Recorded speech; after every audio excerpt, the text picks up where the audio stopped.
Okay, rotation question में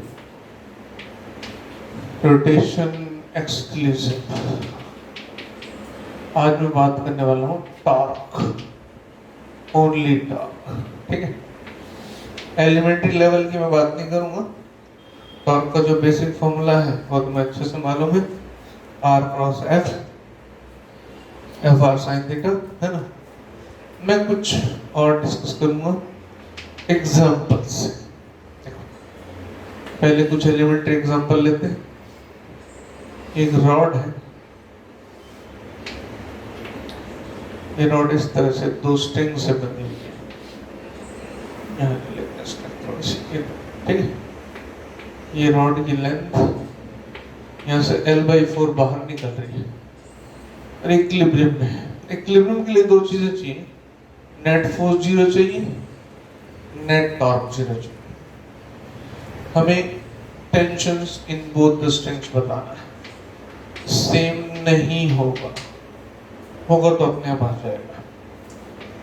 यहाँ से mg, एक चीज तो क्लियर है, T1 plus T2 equals to mg by default. अच्छा, दूसरा, अगर ये इक्विलिब्रियम में है तो उसमें नेट टॉर्क भी 0 होना चाहिए। टॉर्क हम यूजुअली फिक्स पॉइंट या सेंटर ऑफ मास के अबाउट लिया करते हैं, या फिर इंस्टेंटेनियस एक्सिस ऑफ रोटेशन, क्योंकि उसको भी एक मोमेंट के लिए फिक्स माना जाता है। 3 बार fix point, centre of mass या instantaneous axis of rotation, right. अब यहाँ सभी फिक्स है, कहीं भी ले लो। एक काम करते हैं, यहाँ के अबाउट ले, ये पॉइंट ए, ये पॉइंट बी, ये सेंटर ऑफ सी। इसके अबाउट लूंगा तो T1 का टॉर्क खत्म हो जाएगा, टॉर्क आएगा खाली इसका और इसका।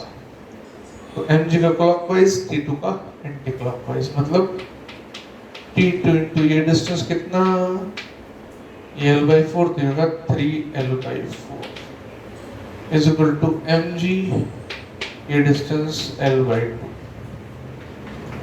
यहाँ से T2 हो गया, ये 2/3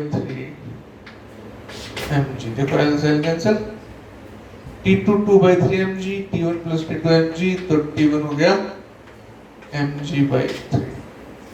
सिंपल। अब एक स्टेप आगे चलते हैं।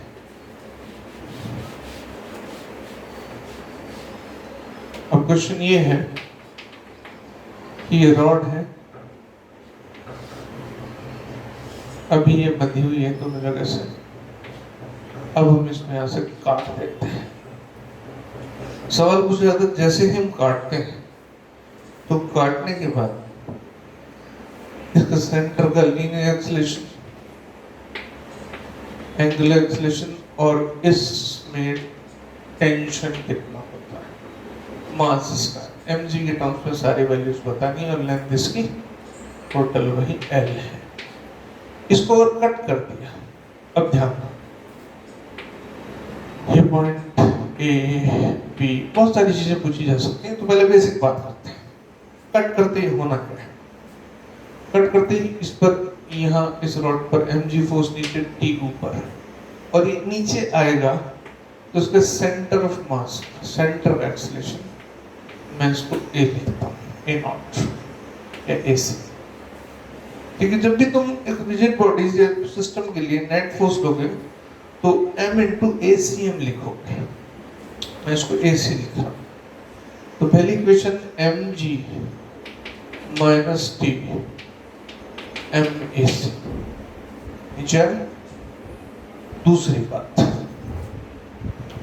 इंस्टेंटनेसली इस पॉइंट के अबाउट दिस पॉइंट, इसका जो टॉर्क होगा ये तो कट गया।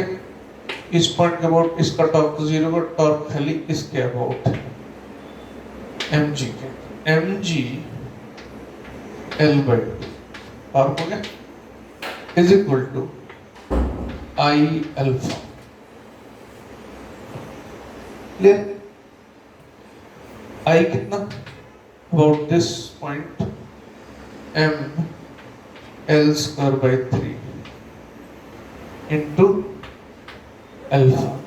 अब यहां से देखो, एम से एम कैंसिल, एक एल से एक एल कैंसिल, ये होगा 3/2 G/L, ये हो गया अल्फा,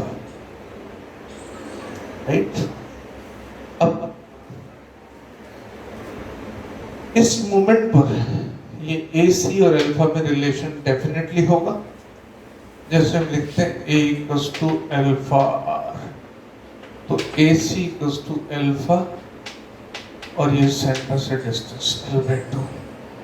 AC कितना आया था, यहाँ से निकालते हैं। AC अल्फा कितना है, 3/2 G/L इंटू L/2, L से L कैंसिल, AC हो गया 3/4 G, सेंटर का एक्सेलेरेशन ध्यान देना।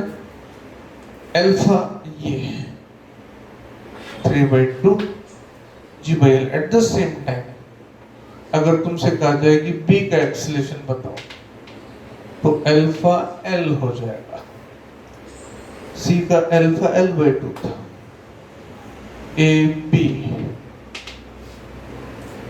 अल्फा कितना 3/2 G/L इंटू L, ये 3/2 G हो गया, C का 3/4 G। हम इधर आते हैं वापस, टेंशन पूछी गई थी हमसे।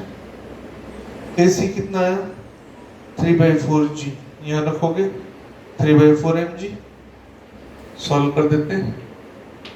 mg माइनस t 3/4 mg, तो t हो गया mg/4।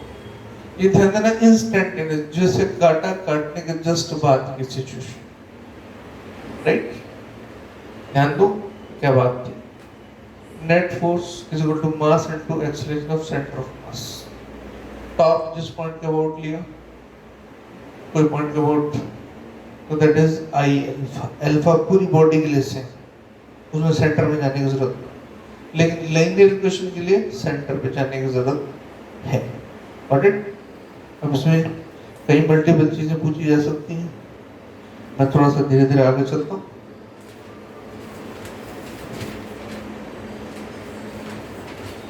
सपोज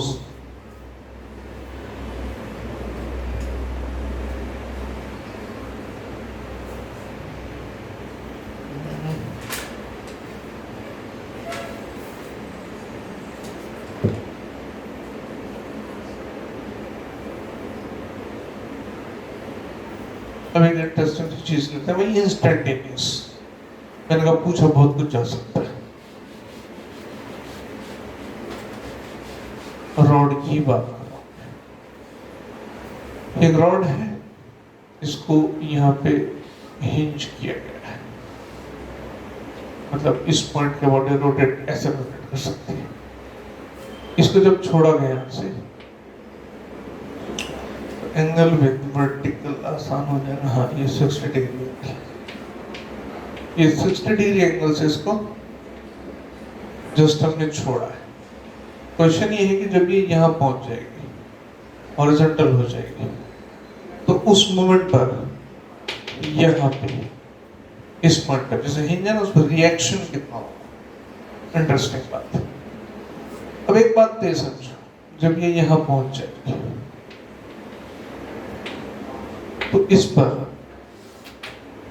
जो भी रिएक्शन होगा उसका एक वर्टिकल कंपोनेंट होगा Fb और एक रेडियल कंपोनेंट होगा। रेडियल कंपोनेंट इसको एक पार्टिकल की तरह ट्रीट करेगा। रेडियल कंपोनेंट इसका mv² r या m⍵² L/2, इसका मास m है, लेंथ l है, ये डिस्टेंस L/2। इंटरेस्टिंगली जो Fr होगा वो m⍵² L/2 होगा। एक चीज, वर्टिकल फोर्स mg नीचे, mg माइनस Fv mac होगा। यहाँ से हम आराम से देख सकते हैं mg माइनस mac, ये Fv होगा वर्टिकल, और resultant force definitely F B square plus F R square का रूट। वापस से चलते हैं, जिस तो मैंने एक आउटलाइन आइडिया दिया तुम्हें, इस तरह के मल्टीपल क्वेश्चंस तो मिल सकते हैं। करना कुछ नहीं, 2-3 लाइन की बातें, कंसेप्ट क्लियर है। तो अब देखो, हम एफ आर निकालना चाह रहे हैं, रिएक्शन। तो यहां से जब यहां तक गए तो ये जो हाइट है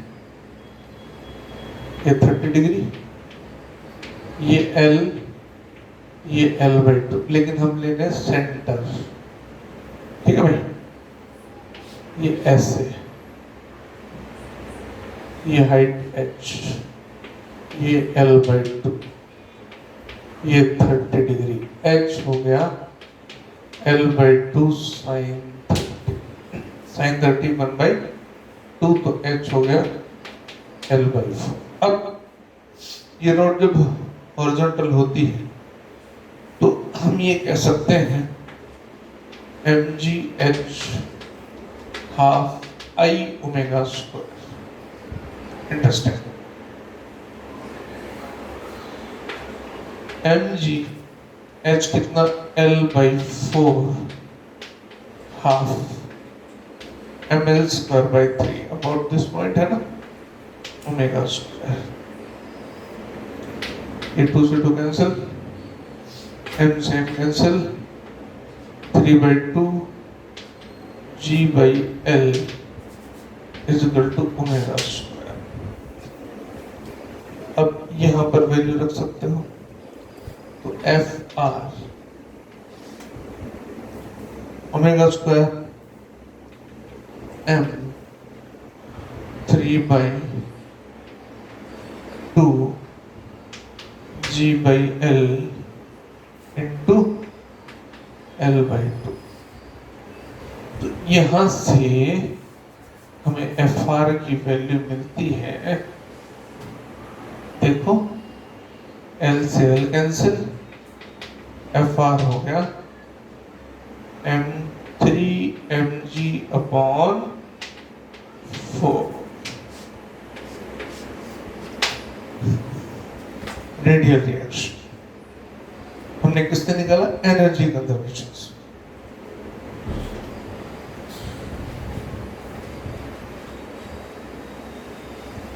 अब एफ वी निकालते हैं vertical.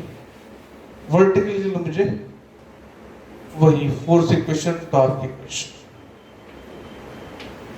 mg minus fv equals to mac, first thing.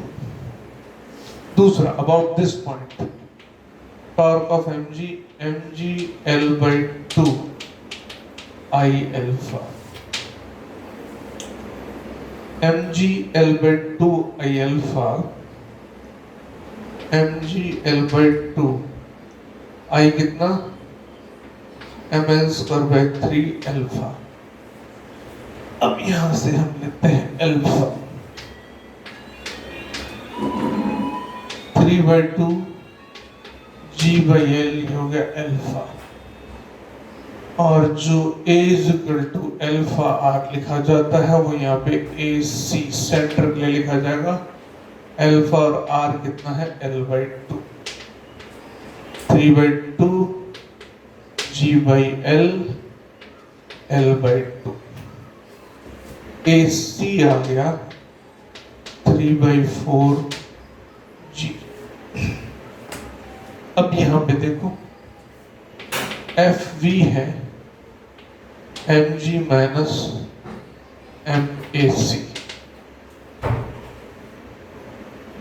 mac, AC कितना 3/4, तो mg माइनस 3/4 mg बन गया mg/4।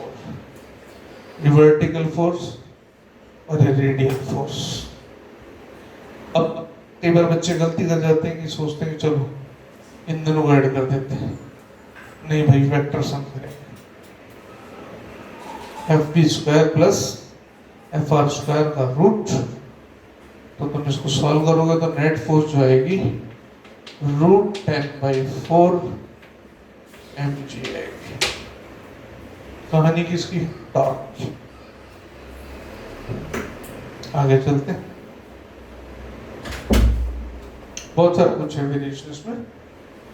अब एक बड़ा टिपिकल एग्जांपल लेता हूँ जहाँ सोच पाए बच्चे, अक्सर सोच नहीं पाते तो बताना ही पड़ता।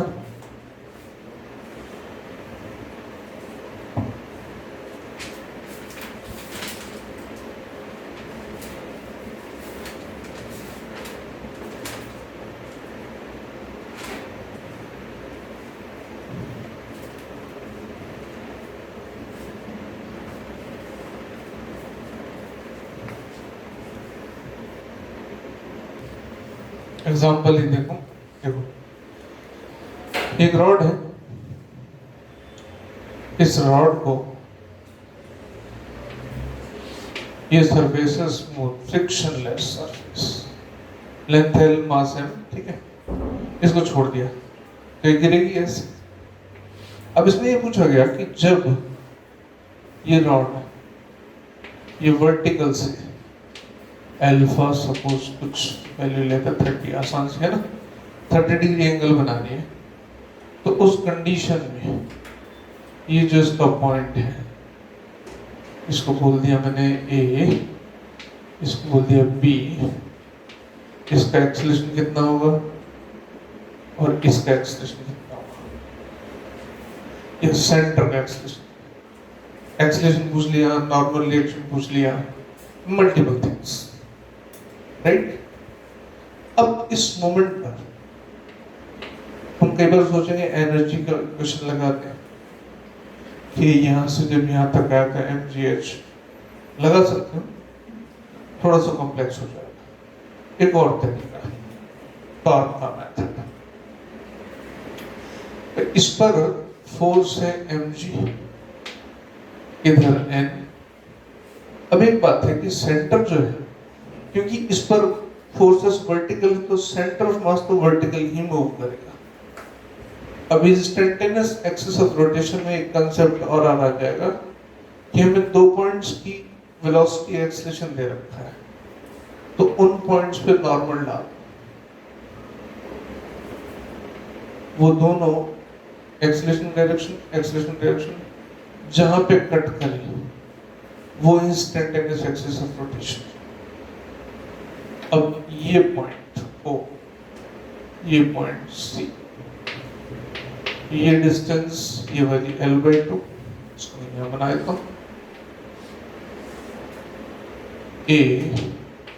AOC 30 डिग्री L/2, ठीक है। ये A, ये B, जहाँ जरूरत रहेगी B/L/2 sin 30, B = L/4।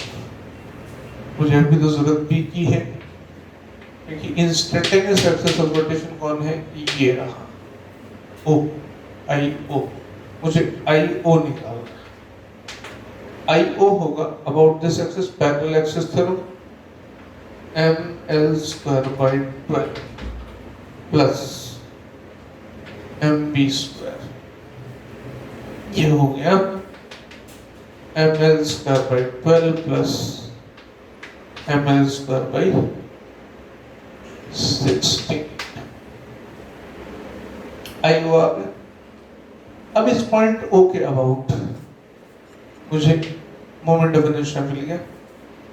इस पॉइंट O के अबाउट टॉर्क भी निकाल सकता हूँ, mg का है, तो torque about O mg into b, torque about O IO alpha, alpha तो पूरी बॉडी का सेंटर, तो यहां से अल्फा आएगा torque O upon IO mgb upon this mL² 12 plus mL² 60। ये IO आ गया। अब अल्फा आ गया मेरे पास, इस पॉइंट के अबाउट अल्फा। अल्फा निकालते ही मैं AC आराम से निकाल लूंगा। AC हालांकि फोर्स की इक्वेशन से भी निकल जाएगा। अल्फा यहां से आने के बाद मुझे AC मिल जाएगा अल्फा इंटू बी।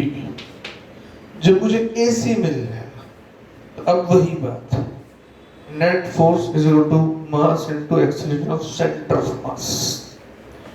AC आया, AC आने के बाद अगर नॉर्मल रिएक्शन पूछा जाए तो भाई mg minus n is equal to mac। Quite simple. इस पॉइंट के अबाउट ये डिस्टेंस a है तो इसका एक्सीलरेशन अल्फा इंटू a इस तरफ है। ये बड़ा स्टैंडर्ड क्वेश्चन है। लॉजिक देखो, फिर से बताता हूँ, स्मूथ है, टिल्ट हुआ, टिल्ट होने के बाद हमने सेंटर पॉइंट का एक्सीलरेशन इधर होगा और ये जो पॉइंट है स्लाइड करेगा इधर, इस पे नॉर्मल डाला, इस पे नॉर्मल डाला, इस डायरेक्शन में जो जहां इंटरसेक्ट किए वो इंस्टेंटेनियस एक्सेस ऑफ रोटेशन होगा। उस पॉइंट के अबाउट mi निकाला, उस पॉइंट के अबाउट टॉर्क्स निकाले, mi ये रहा, टॉर्क ये रहा, torque equals to I alpha, तो अल्फा आ गया अबाउट दिस पॉइंट। अब अल्फा इस बॉडी का, ये इंस्टेंटेनियसली इस मोमेंट पर इसका एक्सेस ऑफ रोटेशन है तो अल्फा पूरी बॉडी के लिए सेम होगा, पूरी बॉडी के सब, हालांकि बी पॉइंट के लिए भी ए निकल सकता है। अब मुझे AC निकालना है तो अल्फा इंटू बी, ए निकालना तो अल्फा इंटू ए भी निकालना तो यहाँ से डिस्टेंस निकाल लूंगा। अब मेरे पास AC आ गया तो फोर्स इक्वेशन क्या कहते हैं, net force equals to mass into acceleration of centre of mass. तो नॉर्मल रिएक्शन यहाँ से आराम से निकल सकती है, mg minus n equals to mac। और इधर भी इसका एक्सीलरेशन है तो हम इसको भी कैलकुलेट कर सकते हैं। क्लियर? टॉर्क की बात चल रही है, टॉर्क में अब एक और बात बड़ी मजेदार होती है टॉर्क में, पुली की प्रॉब्लम्स होती है। एक बार 25 मिनट रखते हैं पुली को लेकर। सिंपल पुली की प्रॉब्लम जो है, जो NLM में होती है, उसको मैं ऐसे बताता हूँ। देखो ये M1, ये M2, इधर टेंशन T, इधर भी T, acceleration M1g minus T, M1a T minus M2g M2a। ठीक है भाई, ये ऊपर जा रहा है नीचे आ रहा है। अब दोनों को ऐड कर देते हैं, ये कैंसिल हो जाएगा, M1 minus M2g, M1 plus M2a, तो a हो गया M1 minus M2g, M1 plus, इसको मैं सीधे शब्दों में से बोल, फ्रिक्शनलेस मासलेस पुली। ये फोर्स है सपोर्टिंग, ये नीचे ला रही है, ये अपोजिंग है। सपोर्टिंग फोर्स को पॉजिटिव लिया, अपोजिंग फोर्स को नेगेटिव लिया, नेट फोर्स हो गया। Net force upon total mass is equal to acceleration. Direct one line में भी आ सकता है। क्लियर? सेम चीज रोटेशन में बताने वाला हूं। वहां पर पुली मासलेस फ्रिक्शनलेस नहीं होती, उसका अपना मूवमेंट ऑफ इनर्शिया होता है, वो रोटेट भी कर सकते हैं। ये M1, ये M2, पुली की रेडियस है R, मूवमेंट ऑफ इनर्शिया है I। अब इस कंडीशन में एक चीज तय है कि दोनों तरफ टेंशन सेम नहीं होगी। अगर होगी तो रोटेट कैसे करेगा? दोनों तरफ इस तरह, इसका टॉर्क क्लॉकवाइज, इसका torque anti clockwise, net torque 0, ये तो रोटेट ही नहीं करेगा, इसलिए इसको डिफरेंट होना चाहिए। अब इसकी इक्वेशन लिखते हैं, ये एक्सीलरेशन A, ये परफेक्ट अगर रोल करना है तो A is equal to alpha R का रिलेशन यहाँ पे रहेगा, वो बाय डिफॉल्ट है। अब M1g minus T1 equals to M1a, T2 minus m2g equal to m2a। अब इसकी बात करें, मान लो क्लॉकवाइज रोटेट कर रहे हैं, तो t1r क्लॉकवाइज माइनस t2, इसको कैपिटल आर लेते हैं, ज्यादा अच्छा दिखेगा, ठीक है। t2r equals to i alpha. अब एक काम करें, ऐसे t1 माइनस t2r, अल्फा की जगह क्या लिखते हैं, a बाई आर। तो t1 माइनस t2 i a by R. First equation, second equation, third equation, इन तीनों को ऐड करके देखो जरा, इसको इसको और इसको, t1 कैंसिल, t2 कैंसिल, हमारे पास है m1g minus m2g is equal to m1a plus m2a ia by R square. अब जरा ध्यान दो, देखो m1 minus m2g net force, m1g supporting, m2g opposing, upon ये कॉमन है सब में से, m1 plus m2 plus i by R square. यहाँ भी वो फॉर्मूला काम कर गया, बस फर्क इतना है कि जो इस पुली का मास, इफेक्टिव मास कहूँगा मैं, वो i बाई आर स्क्वायर हो जाएगा। तुम कहीं भी अप्लाई कर सकते हो, जो एनएलएम में पुलिस की प्रॉब्लम्स की थी, मैं यहाँ आराम से अप्लाई कर सकता हूँ, ठीक। फर्दर मैं टॉक में कुछ एक और क्वेश्चंस लूंगा, एंगुलर मोमेंटम भी उसमें इंक्लूड करूंगा। तो टॉक से कंसर्न कुछ बातें जो मैं मालूम होनी चाहिए, फिर हम एंगुलर इंपल्स और फिर रोलिंग मोशन, फिर incline plane rolling, and that's all.